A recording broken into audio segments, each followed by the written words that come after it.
Yo, what's up mga kaibigan? This is I2K po again mula sa Sundalo ng Dunggalo at 811. Ngayon nandito tayo sa channel ni Pinas News Insider upang magbigay ng komento at reaksyon. Kaya samahan nyo. O guys, wala tayong hinihintay. Let's go! Ito ang balita ngayon. Viral ngayon sa mundo ng social media. Ang di umano'y balitang Senator Amy Marcos at First Lady Liza Marcos may malalim di umanong hidwaan sa isa't isa. Direktor ng Made in Malacanang na si Direk Daryl Yap ginulat ang taong bayan sa malaking revelasyon tungkol sa di umano'y bangayan ng dalawang Marcos. Pero bago ang lahat, kung bago ka pa lamang sa aming channel, please huwag kalimutang mag-subscribe. O guys, sa lahat hindi pa nakasubscribe kay Pinas News Insider, mag-subscribe na po tayo. At huwag nyo rin kalimutan mag-subscribe dito sa aking channel. Tuloy ulit natin guys. At Mukhang maganda-ganda to. Ano kayong kwento? Parang nakakaba. click ang notification bell para mas maging updated pa kayo lalo sa lahat pa ng bagong video na i-upload namin. At eto na nga mga kababayan, matapos sabihin noon na may babaeng ahas sa loob ng Malacanang, sikat na vlogger na si Maharlika may malaking revelasyon patungkol sa di umano'y nangyayaring hidwaan sa pagitan ng First Lady Liza Marcos at Senator Amy Marcos. Totoo kaya to? Baka paninira lang, baka chismis lang naman siguro to. Dahil nga sa naging post ng sikat na direktor ng Made in Malacanang na si Direk Daryl Yap na kilalang malapit na kaibigan ni Senator Amy Marcos. Sa kanya ngang naging post sa kanyang social media account ay tila kanyang isiniwalat ang totoong namamagitan sa dalawang Marcos. At ayon pa sa kanya, hindi naman ako ate o kapatid o kamag-anak ng Pangulo. So sa palagay ko, walang masama kung magkukwento ako sa nangyari nung Lunes. Kung papaano kami napahiya ni Senator Amy sa harap ng lolang presong napangakuan, pero pinaasa. Buti na lang mga 4 step away pa lang ako sa sasakyan at hindi ko nakita o narinig ang mga kawalang pag-asang ipinadama nila kay Senator Amy. Bakit di ko kwento kahapon? Kasi nagkabatripan kami ni Senator. Ngayon, okay na kami at mamaya pag nabasa niya ang ipopost ko, hindi na kami okay ulit. End quote. Nagsimula ang lahat ng ito matapos madismaya si Senator Amy Marcos sa pagpapalaya ng matatandang babaeng preso sa loob ng Bureau of Correction. Dagdag pa ni Direk Daryl Yap. So wag ko Mga tanda sir, dapat pinapalaya na yung mga yun. na raw i-post pero di pwedeng di ko sasabihin to. Pinakakaayaw ko talaga sa lahat yung pinagmumukhang tanga. Hindi kasi ako plastic o panggap na mabait, kaya nahihirapan akong tumahimik o gumitna o ano. Magtrabaho na lang, magpagalingan sa larangan ng serbisyo kasi tiyak ako panalo ang tao dyan. Nakakapagod itong Liza versus Amy, asawa versus kapatid. Wala namang effort ang opisina ni Senator na ikapapahamak ng apelyedo niya. Ang daming drama, di na naawa sa mga matatandang nadamay. Dahil sa insecurities, matatanda na ang mga presong yon. Terminally ill na. Dapat bago magpasko may napalaya na last year. From 1,500, ilan na palaya? 10. Di kayo maawa. Permahan nyo na. Bago mamatay sa loob, dami nyong alam. Pag-ideya ni Senator Amy, ayaw. Pagkaibigan niya, ekes. Bakit? Para namang may mga brilliant ideas at brilliant people ang mga nandyan. Ano to, elementaryhan na lang tayo? Open forum na lang. Ang daming nasasayang na pagkakataon, enerhiya at panahon. Puro katsipa na power tripping. Nakakadrain pa yung pailalim na away. Di ako sanay sa ganyan. Nadadamay mga maliliit na tao sa ganyan. Anong akala nyo? Di kayo maliit na tao. End quote. Samantala, hindi naman mapigilan ng marami sa ating mga kababayan na magbigay ng kanilang hinaing at komento sa mundo ng social media. At ayon pa sa kanila, akala ko pa naman unity. Medyo nga mabagal ang galawan ng Malacanang ngayon. Magkakaroon talaga ng kwento, mga problema. Mga ibabato sa kanila. Malamang tuwan-tuwa dito yung mga anti-Marcos ngayon. Masyadong mahinhin. PS, I voted for PBBM. Totoo pala na ang First Lady ang nagpapatakbo ng Pilipinas. Ayan, maliwanag ha. Di naman si FL ang binoto, di ba si BBM? May dugong marohas pa rin kasi si YP. Dangerous. Mas maganda, let the family solve their family issues. Lalo na kung hindi naman lang professional ang issues. Malamang may mga personal issues din yan. Let us not add fuel to the fire. Natuwa nga ako sa post ni Unico Iho nung Mother's Day. Kasama doon ang mga sister niya, wife niya at mother nila. Pero yung isa, mother niya lang ang great niya sa post niya. Based dun sa pronouncement ni Senator Amy kanina, kahapon dyan sa Pilipinas, na dismayado siya at nananawagan siya sa kanyang kapatid. Sabi niya sa presidente. Dito na aksyonan itong mga lola, 'di ba? Na dapat makalaya na at bigyan naman sila ng pangalawang buhay nila na makapiling ang kanilang mga pamilya, ang kanilang Nakakaawa naman kasi matanda na sila, dapat binibigyan na sila ng kalayaan. Kung ano man siguro nagawa nilang kasalanan noon, pinagsisihan na siguro nila yun. Ang tagal na. Matanda na yung mga yun, baka uugod-ugod na Pangit naman, doon pa sila mamamatay, di ba, sa loob ng preso. Ano pang lakas na mga yun para gumawa ng masama? mga apo or iba Para kahit paano sana makasama nila yung mga pamilya nila, lalo na yung mga apo nila, di ba? sa kanila nawala na rin yung kanilang pamilya, namatay na or kung ano pa man ang nangyari. So yun yung pinupush niya. At yun din yung sinabi ni Kuting ng Norte, mga palangga, nung siya in-interview natin. Di ba? Doon sa mga kasagsagan ng eleksyon. Pero ang ginawa ng kanyang may bahay, may ahas pala, inahas ang taong bayan. Instead, na tumutok dito sa kanyang adhikain, ayon kay Kuting, na si Lisa Smugs, ay bigyan ng kalinga, bigyan ng serbisyong legal ng libre. Ito mga taong nakabilanggo. Diba? Sa halip, kahit na ito ay acquitted na sila ngayon, ito ay dapat na palayaan, hold pa rin nila ang pagpapalaya. Ano nga ba, ano yun natin, gisahin, namnamin natin yung sinabi ni Derek Darrell Yap, dahil kaibigan niya si Senator Amy. Una, excuse me, pinost niya, itong galing sa Pulso ng Bayan. Okay, tiyan natin Magsimula tayo dito sa drama ni Darrell, sex. 6 hours ago. 6 hours ago ba ito? Tulog ako nito Magkaiba kami ng oras. Sabi ng lola ni ano na pinagpo-post ni Darrell dito, yung mga magjowa, giatay. Alright. Okay, sabi niya, nakakatawa din tong batang ito. Bata pa ito Diba bata pa yan siya? Mukhang kaano lang. Kakalabas lang sa... Alright. Sabi ni Darrell Yap, hindi naman ako kapatid o kamag-anak ng Pangulo.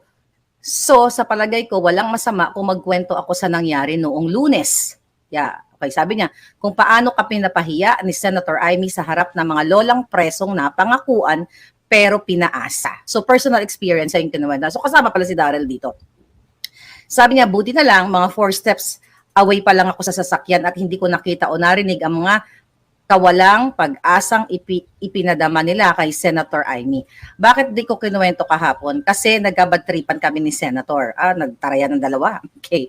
Ngayon sabi niya, okay na kami. At mamaya, pag nabasa niya ang post ko, hindi na kami okay uli. Okay? So, kinukwento ni Darrell yung, nadismaya din siya, nadismaya yung mga lola, mga ganyan, na hindi nakalaya. Ayun, may picture siyang sinandito. Ito. Terminally ill. Ayan. Ito yung mga person deprived of their liberties. Ayan to. Elderly and senior citizen. Kaluoy man mga lola natin. Ayan pala yung mga picture yan. Ayan ang pinost niya. So ngayon, sabi niya dito, basahin natin to. 6 hours ago, sabi niya, wag daw i-post, pero di pwedeng hindi ko sabihin ito. Pinakaayaw ko talaga sa lahat yung pinagmumukhang tanga.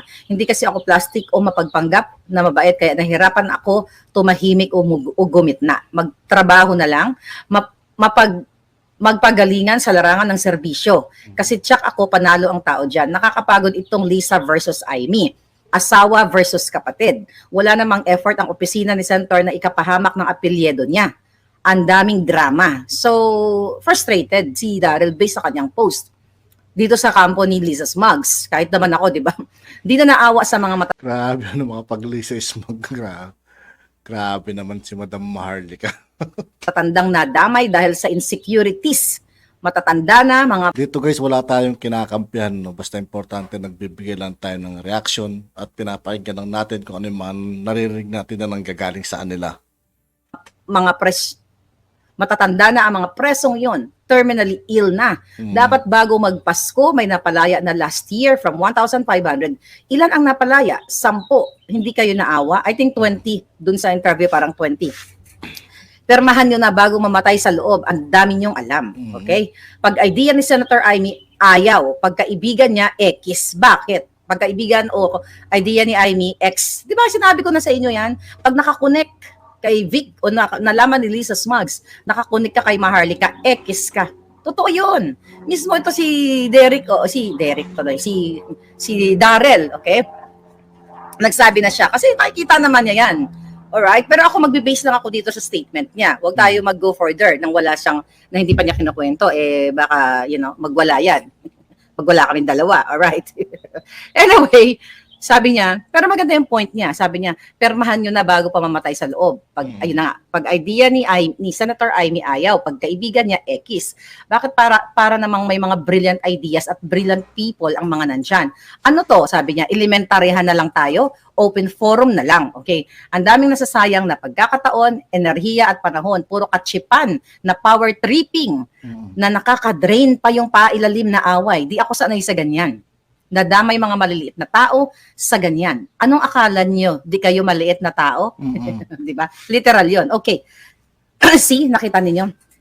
Una akong nagsalita about sa insecurity ni Lisa Smugs kay Amy, kay Senator Amy. Kasi mga palangga, tama yung sinabi ni Darrell at sinasabi din natin na yung awayan nitong Senator Amy at Lisa Smugs ay naaapektuhan ang mga matatanda natin, hindi lang ang matatanda, kundi ang bayan. Naapektuhan, na-jeopardize. Parang pangit ang nangyayari sa unity ngayon. No? Sila mismo nagkakakontrahan, hindi nagkakasundo. Ang seguridad. Malamang tuwan-tuwa rito yung mga anti-Marcos ngayon, guys. Ang kalayaan, ang kinabukasan, kabuhayan ng ating mamamayang Pilipino dahil sa away nilang dalawa. Okay? So, sinong kakampihan natin? Siyempre, kakampihan natin yung tama. Di ba? Hindi tayo magkikis-as sa kanila. Hindi ako magkikis-as sa dalawang yan. Kasi, mayroon tayong pag-uusap in the past. Di ba? Pareho lang naman ang relationship ko sa mga yan. Never ako nag-kiss-as. Si Darrell at saka si Amy, magkaibigan talaga sila na magkasama sila. Kami naman, ni Senator Amy, text lang. Pag may concern lang naman ako. Di ba? Like in the past, we're not that really close. Na parang, hi, madam, how are you na? Nag-coffee ka na ba? Wala kaming ganong relationship. Okay, even Liza, wala kami ganun relation na feeling close ako katulad sa iba dyan. Okay, August, okay? Para patunayan ko sa inyo na totoo, okay, ang away na ito ng Lisa Smugs at ni Amy. At dito, nakasalalay, hindi lang, kumbaga, yung pangalan ng kanyang kapatid na si Kuting ng Norte, pero wala na, sirang-sira na. Ano na ang pinaka dito?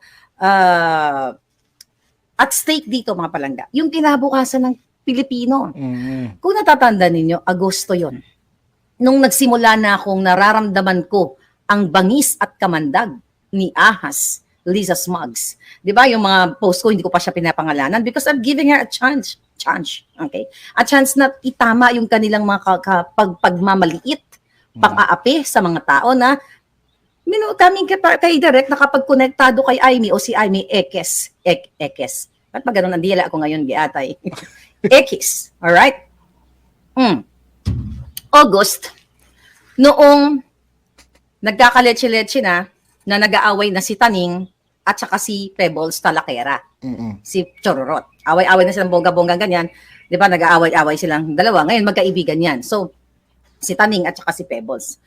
Hanggang sa dumating ang punto na nakarating na rin sa akin ng mga chika boom boom, naging part na ako na nakarating na nagkamali si Lisa Smugs ng kanyang voice audio dapat ang send niya papunta kay Pebbles na pinapagalitan niya si Pebbles. Bakit daw, tinitira ni Pebbles si Taning Okay, yung may taning ang buhay, si Taning Pinoy, Mm. si Lulu's Soul. Ay, you like my blouse? Diyos ko po, 48 years ago na to palangga. Luma na nga ito. Thank you very much.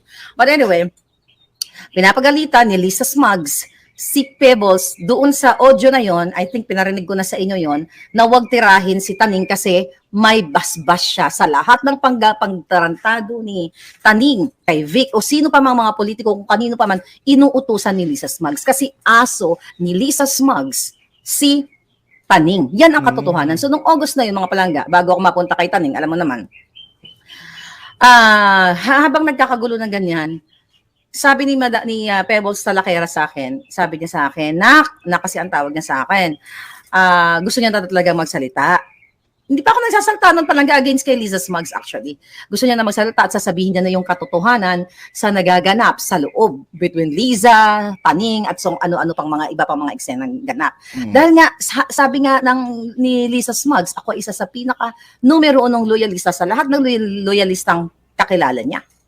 Ngayon, bodo lang yon. Tapos ako bilang isang Marcos supporter, di ba, hanggat maaari gusto kong planchahin ang mga away. Di ba? Kung tutuusin, you know? Kasi ayaw mong mapahiya sa mga sumuporta sa'yo, ayaw mong mapahiya sa mga kumutya sa'yo na, ayan, Marcos, ganyan-ganyan. Ikaw, ganyan, di ba? So, sinubukan kong planchahin yun palangga. Anong sabi ko kay Mother Pebbles? Alam yan.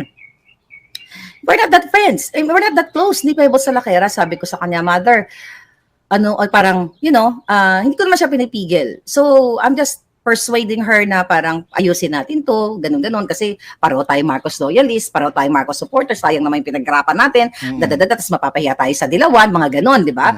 So, sinubukan natin na plansyahin ito. Ngayon, hanggang sa, gustong-gusto na nga magsalita ni Madam Pebbles, I message Senator Amy Marcos. Okay? Nung message ko siya, eto ang eksaktong message ko, sabi ko, Manang, sabi ko, ano ba ang nangyayari? Sabi ko na gano'n. Bakit ganito Yung salitang manang guys, Ilocano yun. Baka sa manang is ate. Manang. si Lisa Smugs? Wala pang Smugs doon. Bakit ganito si... May respeto pa ako sa iyo noon, sa kanya noon. Lampa ang tawag ko sa kanya. 'Di ba? Ngayon, hindi siya dapat kakarespeto. Dapat siya nilulubog sa kumunoy. Okay? Sabi ko, Manang, ano ba nangyayari? Bakit ganito ganyan? Kakaisimula pa lang ni Manong. Manong, patawag ko kay Kuting noon. Kasi mula pa lang ni Mamo, Manong, bakit ang daming siraan ng siraan? Bakit ganon? Manang, maybe you can do something. Parang, you know, kasi presidential sister siya eh. Ano sagot ni Senator Amy dyan? Ay, naku, maharlik ka. Okay? Nandito lang ako sa tabi-tabi. Wala akong power. Masyadong insecure si Lisa sa akin. Nung narinig ko yon, nung Agosto 2022, nakasabi ko, oh my gosh, sabi ko na gano'n, paano naman yung, paano naman yung mga concern ng taong bayan, na mismo yung presidential sister walang power. Ibig sabihin, hindi siya pinapakinggan ng kanyang kapatid na si Kuting ng Norte, kasi nga under siya ni Lisa Smugs. You know what I mean? So, 100%, kahit ipatawag ako sa korte, yung mga julol dyan, kasuhan ka na, ganyan, kasuhan ka na ni Lisa, takot niya lang. Baka gusto niyang malabas ang lahat ng baho niya. Okay? So ngayon, sumagot si Manang Amy, kasi Manang ang tawag ko sa kanya, Senator Manang. Kasi di ba yan ang niya, yung kanyang, yan ang pagkakakalalan sa kanya, dahil yan ang ginagamit niyang parang tag. Sabi ko, sabi ko, Manang, I'm worried, sabi ko. Kinakabahan ako. Something to that effect yung text ko sa kanya.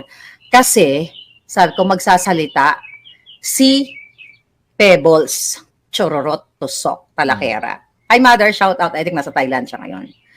Nung tinext ko siya, si Senator Amy, na worried ako kasi magsasalita si Pebbles kung ano yung nalalaman niya. Okay? Ako never pa ako nagsalita. Ano sabi ni Senator Amy? Alin yun? Yung nagpabili si Lisa ng shabu? Yan ang eksaktong sinabi ni Senator Amy sa text. Ano yun, Maharlika? Yung ilalabas, ang ibig sabihin niya, tanong ko, ano yung ilalabas ni Pebbles? Nung nagpabili si Lisa ng pulburon? So nawindang ako. I did not mention any pulburon or shabu or whatever. Diba? Tapos, syempre, ang lola ninyo. Ano ang sabi ko kay Pebbles? Mother, inutusan ka ba bumili ng pulburon? Sabi niya, hindi ako yun. So parang nalo ka. So yun yung pwede ko lang, hanggang dun lang yung kwentong ma-share ko sa inyo na nawindang talaga ako. Sabi ko, Totoo kaya hindi yun. Ayun, pakakadismaya pag ganun. So, kaya nga, yung pulburon, tanong natin kay Senator Amy. Baka naman Senator Amy, pwede mo nang ibulat-lat yan sa buong mundo. Pero ang bottom line dito, is that really about kung gumagamit sila ng pulburon, di ba? Hindi confirm yan Mga palangga, sa ganitong awayan, hindi naman sila nag-aaway lang na magkakapit bahay dahil nagkairingan, tapos later on magbabati. Nang walang naaapektuhan kinabukasan ng mga matatanda, mga elderly. Na-concern din si Daryl, na-concern din Senator Amy, na-concern din tayo. Dahil sa awayang ito, sa inggitan, dahil sabi nga, kahit sana hindi mo gusto ang personalidad ni Amy Marcos o whoever, ni Maharlika o whoever, kung itong mga taong ito na nasa gobyerno na maganda naman ang kanilang performance, ginagawa naman nila yung trabaho, ginagawa naman ni Senator Amy yung pwede niyang maitulong sa mga elderly, bakit mo pepersonalin Lisa Smugs? Kasi kilala si Lisa sa ganyan, pagiging mababang uri ang kanyang pagkatao. Talo pa ang mga nasa katira sa pusali. Di ba? You know what? Yung sinilagi natin naririnig sa mga pelikula, nababagay ka sa pusali.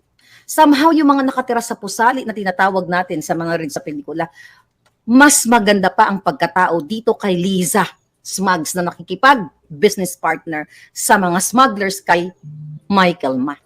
Mga palangga, paano mo nyo didepensahan ngayon? O yung mga loyalista dyan? Paano didepensahan ngayon na mismo si Senator Amy Marcos, alright?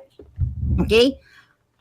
Ay ginagago ng kanyang sister-in-law at ng kanyang kapatid. At yun na nga mga kababayan, Grabe, ano na Totoo kaya nagpabili siya ng shabu. At yun nga po mga kaibigan, dito po nagtatapos ang ating reaction video. Muli, ako po si I2K ng Sundalo ng Tunggalo at 811. Maraming salamat sa patuloy na pagsuporta. Yeah, peace out.